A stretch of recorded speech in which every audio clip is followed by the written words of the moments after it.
একদিন এক রাজ্যে পেত্নির দেখা দিল। গ্রামবাসীরা ছিল অনেক চিন্তিত। একদিন গ্রামবাসীরা সবাই ঠিক করলো রাজা রানীর কানে এ কথা দিবে।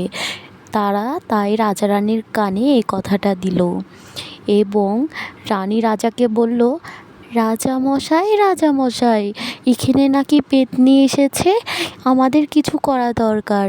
কিন্তু রাজা বলল, না, আমাকে কিছু করছে না, আমার ক্ষতি করছে না, আমি কোনো গ্রামবাসীকে দেখব না।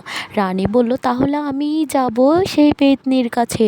পেত্নির কাছে রানী গিয়ে বলল, পেত্নী ও পেত্নী পেত্নী, আমার গ্রামবাসীকে তুমি কেন এই অত্যাচার করছো?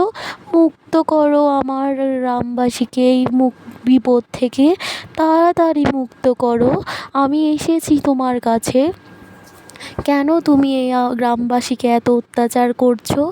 কি করেছে তারা? আসো আমার সামনে।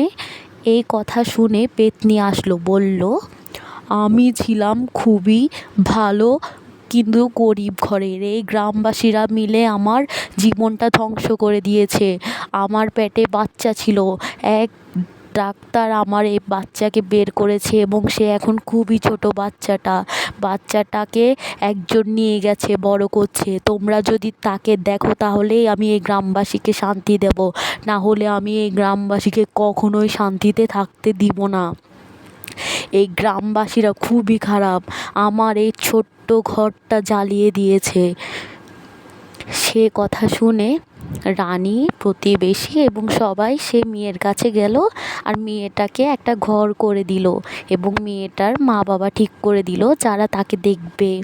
মেয়েটা বলল, তোমাদের খুবই ধন্যবাদ, আমি যারা আমাকে বড় করেছে তাদের নিয়ে ভালোই থাকবো, খুবই ধন্যবাদ। এ বলে পেত্নীর আত্মা শান্তি পেল।